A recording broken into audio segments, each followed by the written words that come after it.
Hello, my name is Holly Folks, and my internship is at Westwood High School, and I have a caseload of about 40 students.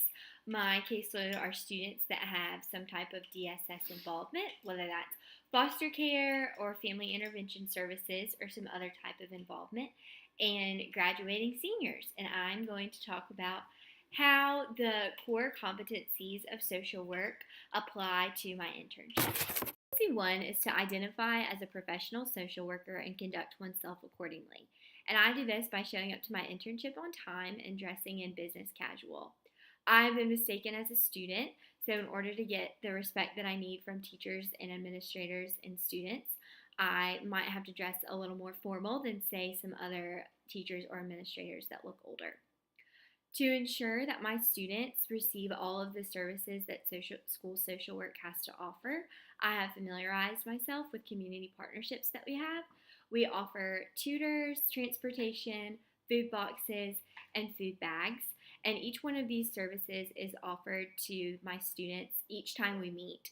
No matter if they've declined them in the past, you never know what can happen between a time we meet and another time we meet. And I try to meet with my students at least once a quarter. And I'm being a lifelong learner because I'm constantly seeking out new learning experiences and saying yes to things I've never done before. A couple weeks ago, my supervisor asked myself and the other interns if one of us wanted to call DSS to report education neglect. And I eagerly said yes because I had never done it before, and I thought this would be a great chance to learn how to report educational neglect. So now I know how to do it, and that's how I'm seeking out lifelong learning experiences. Competency involves ethical dilemmas. The biggest ethical dilemma that I have faced was with our backpack program, and we provide backpacks for students that don't have enough food on the weekends, and it's a no questions asked type of program. We just say, would you like a backpack? They answer yes or no, and that's it. And I have spent multiple days, my whole day has been devoted to doing backpacks, whether that's stuffing the backpacks, documenting the backpacks, asking about backpacks, emailing teachers about backpacks. Most of my internship is spent doing backpacks. And one of my students came up to me and told me that another student was selling his food from the backpack. And this infuriated me because I have spent so much time with these backpacks. I felt like it was a breach of trust. And I really had to remove myself from that situation because it was a conflict of interest, in my opinion, because I felt like my heart and soul has gone out to these backpacks. So the other interns and my supervisor primarily worked on that issue. And that's really the biggest ethical issue that I have faced. And I feel like next time I'd probably take a step back so I would be able to be directly involved in the decision making with that. 3 deals with critical thinking.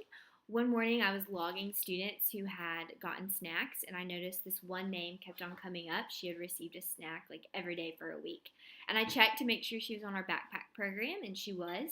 So I asked my supervisor, Miss Bunch, to see if we could add her to get a food box for her family for the weekend, and Miss Bunch said yes. So all I had to do was ask the student, and not even an hour later, she comes in our office, shocker, to get a snack. And asked her right then and there if she wanted a food box, and she said yes. And after she left, my supervisor praised me for just noticing and thinking that she would need a box. 4 discusses dealing with diverse population, which is something that I lack experience in. I'm from a homogenous suburb outside of Nashville, so something I struggle with is privilege, and as a white woman, are my students going to be receptive of my help? And something that I can do is empathize with them. I can be honest and say, I might never have to experience what you're experiencing, but I can empathize with you, and I want to work with you to help you. And that's how I'm trying to work with diverse populations. Advance human rights and social and economic justice by empowering my students and letting them know their situation now doesn't define their future.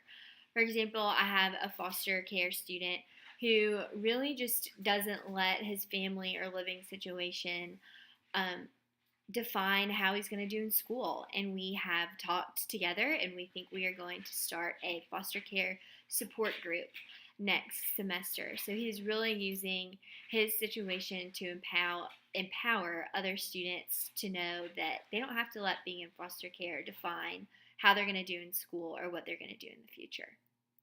Our groups are engaging in research-based practice. For each group we hold, that's meditation, drum circle, and garden, we have an outcomes spreadsheet. So in this outcomes spreadsheet, we document each student's attendance for school and grades from each quarter, and then how many groups they have attended and how many group sessions they have attended.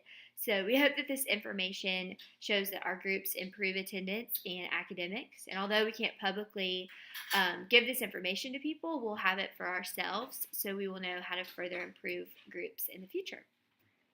When meeting with students one-on-one, I'm constantly using Competency 7, which is applying knowledge of the human behavior in the social environment. So when I'm looking at a student's attendance and why are you missing first period? Why is it only first period that you're late to? Or why aren't you coming to school? And a lot of times it's, I missed the bus and mom can't take me to school, or mom has anxiety and can't drive me.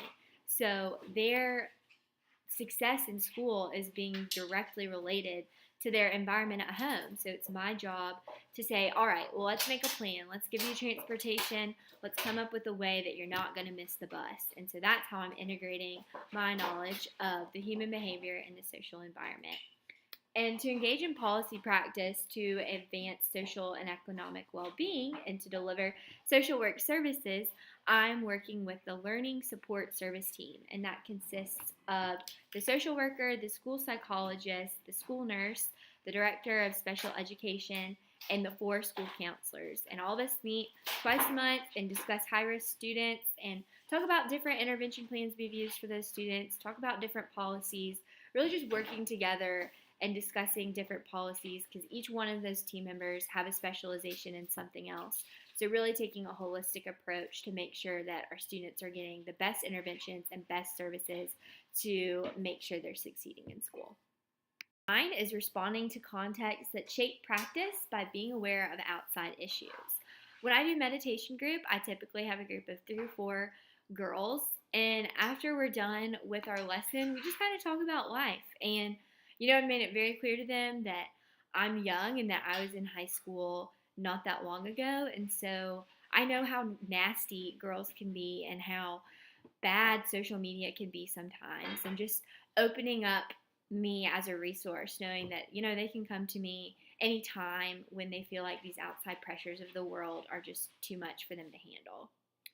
For Competency 10, I will engage, assess, intervene, and evaluate with individuals, families, groups, organizations, and communities. I'll do that through my individual sessions I have with students and just paying attention to the needs. If a student is coming in and needing one certain supply over and over again, I'll ask them about it.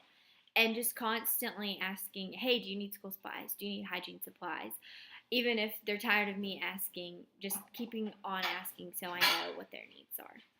If you haven't, those are the ways that the 10 competencies of social work apply to my internship in my everyday life.